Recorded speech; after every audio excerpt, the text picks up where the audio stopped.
actually know how the brave and the bold can. It's one of the Dark Knights. See if this is all about. Check this out. The hierarchy in the DCEU is about to change all over again. But how will James Gunn's new Batman movie fix the Dark Knight trilogy's biggest mistake? After months of speculation, James Gunn has announced a slew of new films and TV shows that will steer the DC franchise into the future. They include a new Superman movie, a Lanterns series in the style of True Detective, and a Supergirl project that promises a much harsher depiction of the titular heroine. However, fans of Gotham City's favorite Crusaders will be more enticed by the brave and the bold. Little is known about the new Batman flick at this point in time, but we can take some educated guesses based on the nuggets of information that have been provided. For one thing, the film is reportedly influenced by Grant Morrison's Batman run. Damian Wayne has also been confirmed as one of the characters, which suggests that the Al Ghul family might make an appearance.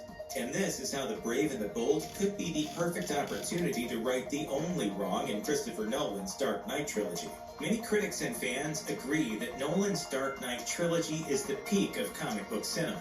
The films have been praised for their gritty and somewhat realistic approach to superhero-centric storytelling, boasting villains whose acts of terror are rooted in real-world fears. Let's put a smile on that face. Unfortunately, the films have also been criticized for whitewashing certain characters, including Talia and Ra's al Ghul.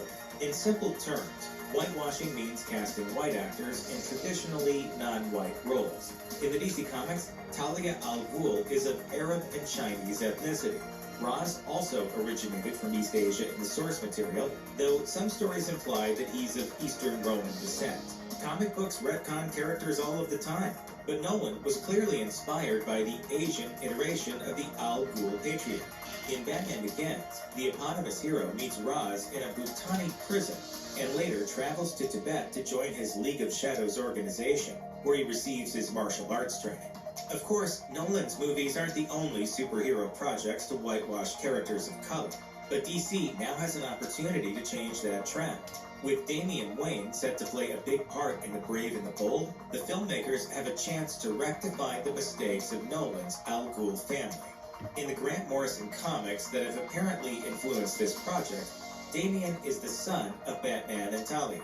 Therefore, it's reasonable to assume that the Al Ghul dynasty will inform the film's story to some degree. It's also possible that they'll draw upon the version of Damian from the Brave and the Bold animated series, which presents the youngster as the offspring of Bruce Wayne and Selina Kyle. However, the Morrison connection suggests that the filmmakers will opt for the more interesting version of Damian, one who's the heir to both Wayne Enterprises and the Al Ghul Empire. Luckily, James Gunn has a history of making colorblind casting decisions, some of which have resulted in more diversity and inclusion. For example, the High Evolutionary in Guardians of the Galaxy Vol. 3 will be played by Chakudi Iwuji, a British actor of Nigerian descent.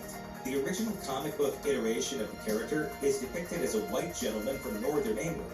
Gunn defended the decision as having nothing to do with race, noting on Twitter that Iwuji is the best actor he's ever worked with. It's probably fair to say that the future of the DCEU will be diverse indeed, albeit in unexpected ways. Subscribe, like this video. Great night. See you guys. Bye.